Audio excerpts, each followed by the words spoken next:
ki nga xamante ni moom mooy Elimane Dia Kaladio donc loolu dinañ war a recevoir famem bu ko defee ñu am honneur boo xamante ni dinañ delluwaat waxtaane ko ak Sénégal yépp ñoom ñu xam ki nga xamante ni moom mooy kan kooku noonu nga xamante ni xam nañ ko bu baax ci lu jëm ci wàllu social kenn dootu ko waxtaane waaye nag liñ koy ñaanal rek tawfeex fu mu tëdd ndaxte Sénégal yépp jàpp nañ ni xajoon na fi ba léegi ñu xool benn élément ci moom.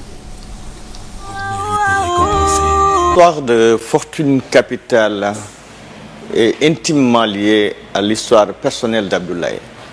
C'est une histoire qui a débuté déjà au sortir de l'université, après sa maîtrise en droit. Il a eu plusieurs fois des offres d'emploi, mais voilà, cet homme a refusé tout emploi salarié. C'était une option très fortement marquée chez lui, qu'il n'est pas destiné à être salarié, mais qu'il est foncièrement destiné à l'entrepreneuriat. C'est une vision qui l'a animé depuis sa tendre enfance. L'homme était à la fois un homme social, un homme de développement. La calebasse de l'excellence, le mérite est récompensé.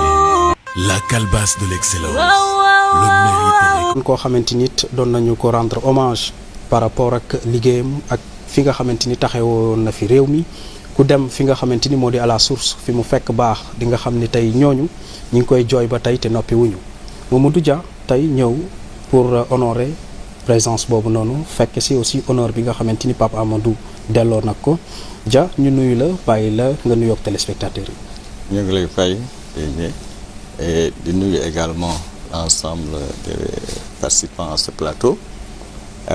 De remercier surtout notre frère Kabirou et son groupe pour tout l'honneur qu'il a fait à Abdoulaye, à feu Abdoulaye, ak honoré famille am yëpp.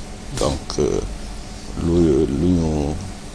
vraiment on tenait vraiment à le remercier.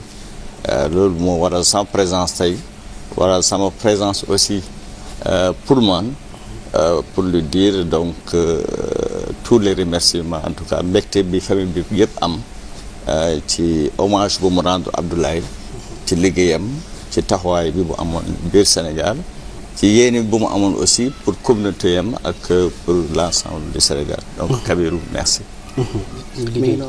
Le modèle en tant que tel Elimane plus affectueusement ñu naan ko Kaladio tey lan nga mën a wax ci moom par rapport ak jeunesse bi nga xamante ni ñoom ñi ngi fi ñi ngi ci auto entreprendre ñi ngi ci di rechercher ay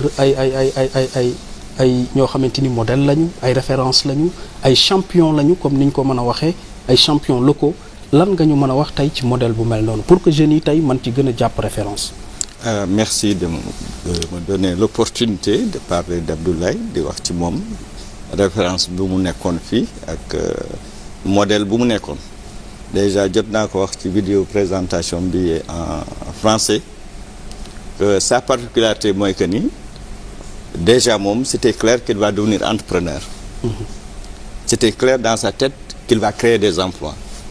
bu mu amee maîtrise am il a eu l'opportunité qu'on lui propose benn poste cadre responsable juridique. Parce qu'il avait une maîtrise en droit des affaires. Oui. Mais mu ne le directeur général de l'époque de la société en question dama préféré nga may ma ay marché yu ndaw 500 000 1 million ay gas tuyaux ay defar ay canalisation parce que man je me vois pas employé dama bëgg nekk entrepreneur dama bëgg nekk chef d'entreprise dama bëgg nekk créer des emplois mu fàtte diplôme bi dugg ci secteur yu bari ci agriculture dugg ci entrepreneuriat muy jóg di daanu nekkoon GIE Bamtari c'est développement en Peul di créer ay sociétés di rencontrer ay jafe-jafe génn Sénégal dem ba Guinée-Bissau ba am foofu reconnaissance d'utilité publique ci gouvernement Guinée-Bissau foofu la njëkkee am passeport am diplomatique nekk conseiller du président de feu Malang Bakay Sagna parce que dafa révolutionner woon l'approche de la culture de Ouaddanakar def lu bari ci sous-région bi am foofu aussi succès bu mag mu ne mais fii je préfère ñëwaat sama réew partager li ma yor ak ma communauté partager ak Sénégal. Abdoulaye donc culture de la gagne li ñuy wax culture de la gagne. bëggul woon defet ba pare yaa la biir bëgg a généreux bëgg a dimbali ku ne. financé na ay njàng élèves ay étudiants yu bëri sans jamais mu teg leen bët. loolu moo nekkoon modèle am sa personne c'est surtout la générosité boo waxee générosité jeexal nga Abdoulaye. ba bu fu mu feebaree tëdd tal boppam dafa ma doon woo téléphone mayal infirmier bi lii mayal médecin bi lii parce que sonn na guddi na fi. pour vous dire à quel point jusqu'au dernier moment générosité bi moo ko animé woon donc c'est une perte immense dafa il est parti très jeune. bind naa ko quelque part c'est une vie courte mais une œuvre colossale. communauté mu ngi koy jooy ba léegi Sénégal mu ngi koy jooy ba léegi mais am na lu mu fi bàyyi empire la fi bàyyi. donc remplacer ko nekkul lu yomb. man mi rakkam ma topp ci moom damay profiter aussi ci occasion bi pour remercier commune am la commune de Demet. la communauté de Demet. choc bi métti woon na ba tax ñu ne bëgguñu keneen toog ci photo yam bi maire ku dul rakkam. amoon na ay opposants ay adversaires politiques je veux dire mais ñoom ñëpp ñu nekk benn pour vraiment delloo ko njukkal. donc su ma nekkee maire tey. générosité yam reconnaissance communauté yam moo ma teg maire dëkk ba. donc véritablement Abdoulaye mun nañ wax ci moom benn ba encyclopédie du jeexal da ko mun a caractériser. ñoo ngi jéem a bind autobiographie yam ci sànci la nekk. boo teg bu pare tamit dinañ ko partager ak toute la communauté pour que mu nekk modèle mu nekk référence. pour la jeunesse un modèle d'entrepreneuriat. Ne pas seulement compter sur les autres ne pas seulement compter sur l'État mais savoir d'abord que ce qui fait ta force elle est en toi d'abord. da ngay jéem boo jéemee nag cadre bi nga fi fekk moom mun la accompagner. mais la culture de la gagne day nekk en toi enseignement boobu la ñuy jox kii boobu modèle boobu la ñuy jox. que culture de gagne day nekk ci yow. d'accord voilà. am na solo. merci mi ngi noonu alors Mamadou. message bi lan la. Bon, c'est surtout pour déjà revenir sur tout ce que monsieur Mbodj fait. Pour dire déjà que pour lui-même est une entreprise moom ci boppam entreprise la. te xam naa ni yemul woon ci moom. balaa muy egg yenn niveau yi. donc il a dû se battre. il a dû faire un parcours de combattant. donc lu muy def aussi c'est un travail exceptionnel. que j'allais dire même travail bu civique la. parce que day révéler des entreprises championnes pour les donner en modèle. Oui. aux autres. Day révéler des hommes qui se sont battus. Des modèles de Sénégalais, le type de Sénégalais qu'on veut voir demain. Que ça se multiplie, qu'on en ait des milliers, qu'on en ait des millions.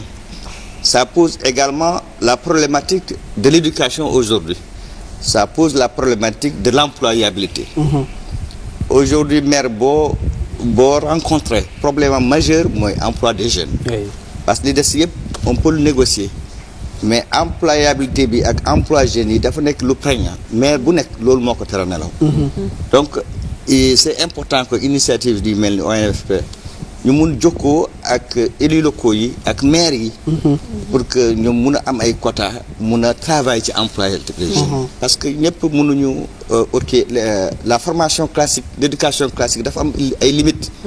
aujourd'hui entrepreneuriat moo mun a développer nos pays noo mun développer le continent. Kabirou quand il m'a invité il a parlé de débriefing donc dinaa si jox ay quelques suggestions. Oui. parce que lu muy def dafa nekk lu important lu intéressant. mais à l'avenir peut-être que mun nañu aussi donner la chance à des jeunes yi nga xam ne ñu ngi ci communes yi. musuñu ñëw Dakar musuñu dem Europe toog ci seen dëkk ci seen mais qui font des chiffres d'affaires de millions. Oui.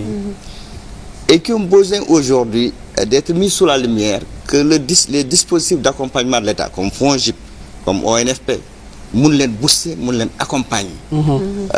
ça permet d'orienter l'accompagnement de ces pouvoirs publics là parce qu'il y a un potentiel qui est là ay jeunes yi nga xam ne commencé nañu dero soxla nañu aussi ñu jàppale leen ñu mettre leen sous les feux de la rampe. Donc Kabirou suggestion boobu laa bëggoon indi pour que à l'avenir ici et là ñu mun a identifier au fin fond du Sénégal des jeunes champions qui ont besoin d'être accompagnés qui ont besoin d'être aidés. Donc di ko remercier. D'accord, c'est une piste. Prochainement, je vous oriente vers Demet. Il faut le découvrir. C'est une commune.